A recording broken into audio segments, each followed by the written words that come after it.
মুভির শুরুতে আমাদের 1000 বছর পূর্বের ঘটনা দেখানো হয়, যেখানে পার্সিয়ার বাদশার কাছে একটি জিন তার দ্বিতীয় ইচ্ছা জানতে চাচ্ছে। কিছুক্ষণ চিন্তা করার পর বাদশা বলে যে তুমি কি এমন কোনো তামাশা করতে পারবে যার দ্বারা সারা দুনিয়া অবাক হয়ে যাবে। বাদশার এই ইচ্ছা শুনে জিনটি বলে যে এতে কোনো বড় ব্যাপার না, তোমার ইচ্ছা পূরণ হলো।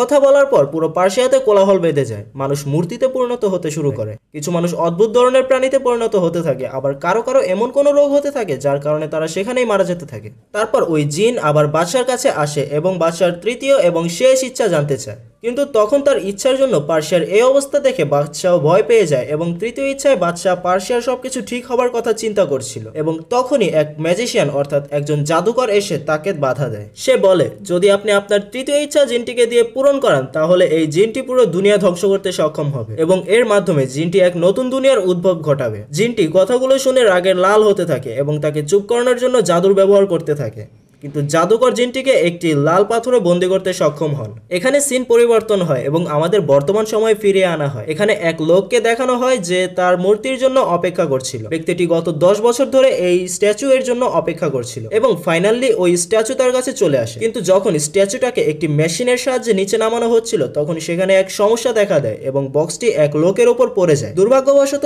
লোকটি সেখানে মারা যায় এবং মূর্তিটিও ভেঙে যায়। তবে ওই মূর্তি থেকে একটি লাল পাথর বেরিয়ে আসে যেটাকে এক ওয়ার্কার চুরি করে নিয়ে যায়। পরে সে ওই পাথরটিকে এক লোকের কাছে বিক্রি করে দেয়। ওই ব্যক্তি আবার পাথরটিকে কিনে এমন একজনের কাছে নিয়ে যায় যে পুরনো জিনিসের দাম দর করে বেচাকেনা করত। যখন ব্যবসায়ী পাথরটিকে দেখে তখন বলে যে এক মেয়ে এই পাথরটির দাম বলতে পারবে। এতে ব্যক্তিটি ওই পাথরটি তার কাছে রেখে চলে যায়। তারপর আমরা ওই মেয়েটিকে দেখি যার নাম অ্যালেক্স, যে তার বন্ধুদের সাথে টেনিস খেলছিল।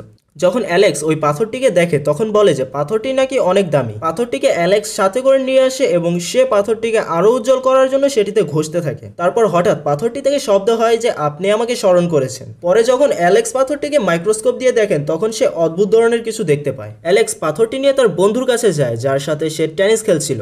সে বলে যে আমি কিছুক্ষণ পর এর উপর রিসার্চ করে তারপর তোমাকে জানাবো। অ্যালেক্স পাথরটিকে তার বন্ধুর কাছে রেখে ফুটবল ট্রেনিং এ চলে যায়। যখন তার বন্ধু ওই পাথরটির উপর লেজার টেস্টিং করে তখন সে অদ্ভুত কিছু পাথরটিতে দেখতে পায়। পরে হঠাৎ তার মেশিন কাজ করা বন্ধ করে দেয়। এর দ্বারা অনেক বড় বিস্ফোরণ হয় এবং সে দূরে গিয়ে পড়ে এবং মারাত্মকভাবে আহত হয়। এর ফলে পাথরটিও ভেঙে যায় এবং অদ্ভুত এক ক্রিয়েচার অ্যালেক্সের বন্ধুর সামনে আসে এবং এটি সেই জিন যেটিকে 1000 বছর আগে ওই জাদুকরটি বন্দী করেছিল। তবে তখন অবধি তাকে ওই জিনটির মতো মনে হচ্ছিল না, কারণ সে তখনও অসম্পূর্ণ ছিল। ক্রিয়েচারটি অ্যালেক্সের বন্ধুর কাছে আসে এবং জিজ্ঞাসা করে তুমি কি চাও যে তোমার ব্যথা আমি শেষ করে দিই? সে বলে হ্যাঁ। জিনটি বলে যে তুমি আমাকে বলো যে তুমি আমার ব্যথা শেষ করে দাও। তখন সে বলে আমার ব্যথা ঠিক করে দাও। জিনটি বলে তোমার ইচ্ছা পূরণ হলো, আর সাথে সাথে অ্যালেক্সের বন্ধু মারা যায়। পরে ক্রিয়েচারটি দাঁড়িয়ে মানুষের মতো হবার চেষ্টা করে, কিন্তু এখনো তার মুখ ভয়ানক ছিল। পরে সে পড়ে থাকা পাথরটি হাতে নেয় এবং সেখান থেকে চলে যায়। পক্ষান্তরে অ্যালেক্স যখন তার বন্ধুর ল্যাবে যায় তখন তার মৃত্যুর কথা শুনে অনেক কান্নাকাটি করে। যখন ডিটেকটিভ অ্যালেক্সকে জিজ্ঞাসা করে যে তোমার বন্ধু কোন বিষয়ে কাজ করছিল, তখন অ্যালেক্স বলে যে সে এক লাল পাথরের উপর কাজ করছিল। পরের ঘটনায় দেখা যায় যে এক ভিক্ষুক সুপারমার্কেটের সামনে ভিক্ষা চাইছিল এবং তখন সেখানকার মালিক এসে তাকে তাড়িয়ে দেয়। ফলে ভিক্ষুক তাকে অনেক খারাপ কথা বলছিল। পরে ভিক্ষুক এক কোনায় বসে পড়ে যেখানে ওই জিনটি বসেছিল। জিনটি ওই ভিক্ষুকের কাছে যায় এবং বড়ই অদ্ভুত ধরনের প্রশ্ন জিজ্ঞাসা করে। সে বলে তুমি কি ওর মরণের বদলে নিজের জীবন দিতে পারবে? ভিক্ষুক তাকে পাগল মনে করে এবং বলে হ্যাঁ হ্যাঁ ঠিক আছে। জিন তাকে জিজ্ঞাসা করে যে তুমি তার কেমন মৃত্যু চাও? তো ভিক্ষুক তাকে বলে যে আমি চাই সে যেন তিলে তিলে মরে। জিন বলে যে ঠিক আছে, তোমার ইচ্ছা পূরণ হলো। তখন ওই মালিক অদ্ভুতভাবে চেঁচানো শুরু করে কারণ তার অদ্ভুত লাগছিল, কিন্তু ধীরে ধীরে সে এভাবেই মারা যায়। যখনই ভিক্ষুক এটা দেখে তখন সে জিনকে দেখে পালায়। অন্যদিকে অ্যালেক্স তার বোনের বাড়িতে ছিল। অ্যালেক্স মনে মনে ভাবছিল যে তার বন্ধু মরার কারণ ওই লাল পাথরটি। পরদিন অ্যালেক্স ওই স্থানে যায় যেখানে মূর্তিটি ভেঙেছিল এবং ওই ওয়ার্কারের সাথে দেখা করে যে ওই পাথরটি চুরি করেছিল। সে সব সত্যি কথা বলে দেয় যে পাথরটি ওই মূর্তির মধ্যে ছিল। এরপর সে ওই ব্যক্তির কাছে যায় যে মূর্তিটি আনিয়েছিল। ওই ব্যক্তি অ্যালেক্সকে এমন এক রুমে নিয়ে যায় যেখানে আরও মূর্তি ছিল। কথাবার্তার পর লোকটি অ্যালেক্সকে তার পার্টিতে নিমন্ত্রণ করলো। তারপর আবার ওই জিনটিকে দেখানো হয় যে একটি মেডিকেল কলেজের মর্গে ছিল। জিনটি এক ডেড বডির স্কিন উঠানো শুরু করে এবং তখনই একটি স্টুডেন্ট তাকে দেখে ফেলে। ছেলেটি ওই জিনের মুখ এবং ডেড বডির অবস্থা থেকে ভয় পেয়ে যায়। তখন জিন সেই ছেলেকে বলে যে আমার সাথে বলো, এসব দেখা আমার উচিত হয়নি। ছেলেটি সেটা বলে। পক্ষান্তরে জিন বলে যে তোমার ইচ্ছা পূরণ হলো।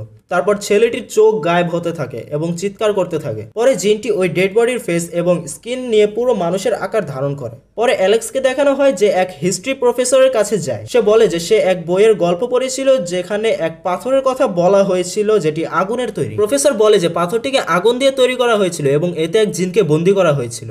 এর দ্বারা অ্যালেক্স অনেক ভয় পায়। অপরদিকে আমাদের উইশমাস্টার অর্থাৎ জিনকে দেখানো হয় যে শপিং করছিল।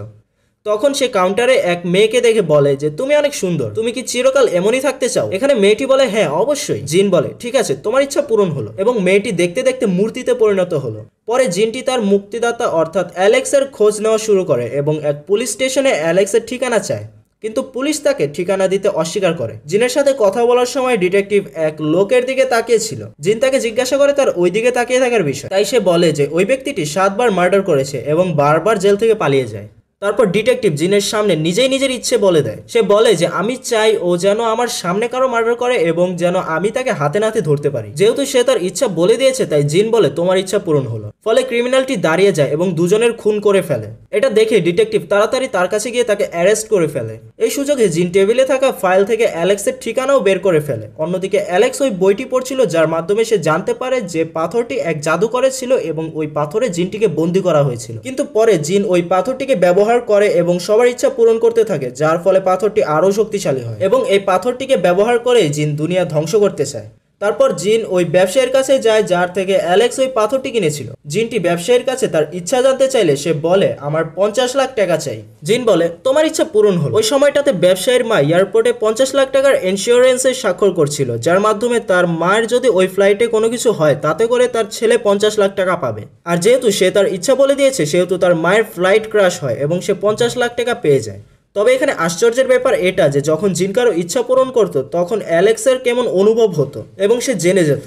এখন আমাদের ওই জিনটিকে দেখানো হয় যে অ্যালেক্সের বাড়ি পৌঁছে গিয়েছিল। তখন জিনটি শুধু একটি কাজই বাকি ছিল, তার মুক্তিদাতার 3 ইচ্ছা পূরণ করা, কারণ সে এখন পর্যন্ত যার যার ইচ্ছা পূরণ করেছে তাদের আত্মা ওই লাল পাথরে বন্দি করে ফেলেছিল, আর এখন শুধু তার মুক্তিদাতাই বাকি ছিল।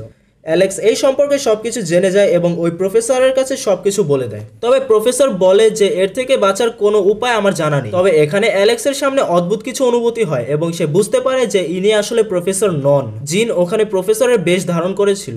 অ্যালেক্স বলে প্রফেসর কোথায়? তখন জিন তাকে বলে যে প্রফেসর তো তার ইচ্ছা বলেছিল এবং এখন উপরে মরে পড়ে আছে। তারপর জিন তার আসল চেহারা অ্যালেক্সকে দেখায় এবং তাকে ভয় পাইয়ে তার 3 ইচ্ছার কথা জিজ্ঞাসা করে, কিন্তু অ্যালেক্স চুপ থাকে। তখন জিন বলে আচ্ছা আমি তোমাকে আরো একটি ইচ্ছা বাড়িয়ে দিলাম, তুমি তোমার 4টি ইচ্ছা আমাকে বলতে পারো। তখন অ্যালেক্স রাগের মাথায় বলে যে তুমি তোমার মাথায় গুলি করো। জিন তার কথা মতো নিজের মাথায় গুলি করে, কিন্তু তার কিছুই হয় না কারণ সে এভাবে মরবে না। পরে জিন বলে যে আমি তোমাকে আরো সুযোগ দিচ্ছি, তোমার ইচ্ছা বলো। তখন অ্যালেক্স বলে যে তুমি কি জিনিস?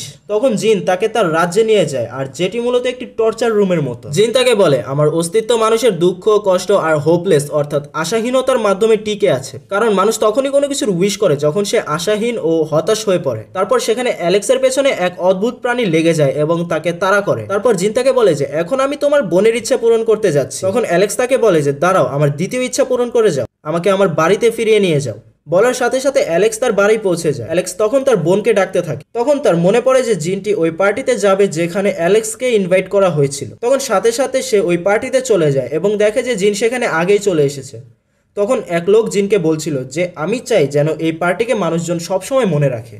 জিন সাথে সাথে তার ইচ্ছা পূরণ করে এবং পার্টিতে অদ্ভুত ধরনের সব ঘটনা ঘটতে থাকে। পার্টিতে উপস্থিত সকল মানুষ অনেক খারাপভাবে মরতে শুরু করে। এবার জিন অ্যালেক্সের কাছে যায় এবং বলে তোমার তৃতীয় ইচ্ছা বলো, কিন্তু অ্যালেক্স তার তৃতীয় ইচ্ছা বলে না। জিন তাকে বিভিন্নভাবে ভয় দেখানোর চেষ্টা করে, কিন্তু অ্যালেক্স তার মুখ বন্ধ রাখে। পরে জিন সেখানে থাকা সকল মূর্তিকে জীবন্ত করে তোলে এবং সবাইকে মারতে থাকে, কিন্তু তখনও অ্যালেক্স চুপচাপ। তারপর অ্যালেক্স তার মুখ খুললো। অ্যালেক্স এক ব্যক্তির নাম বলে এবং বলে যে সে যদি মদ পান করা ছেড়ে দিত।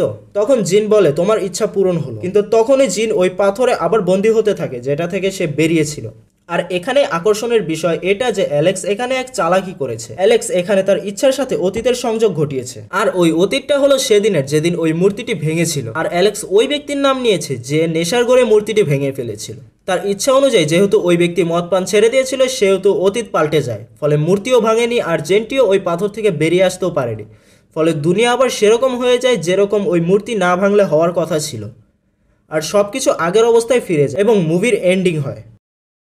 আর এখন যদি আপনার ভিডিওটি ভালো লাগে তাহলে লাইক করতে পারেন। পরবর্তী ভিডিওতে ইনশাআল্লাহ উইশমাস্টার 2 এক্সপ্লেইন করা হবে, তাই সাবস্ক্রাইব করে নোটিফিকেশন বেল বাজিয়ে রাখবেন। ধন্যবাদ।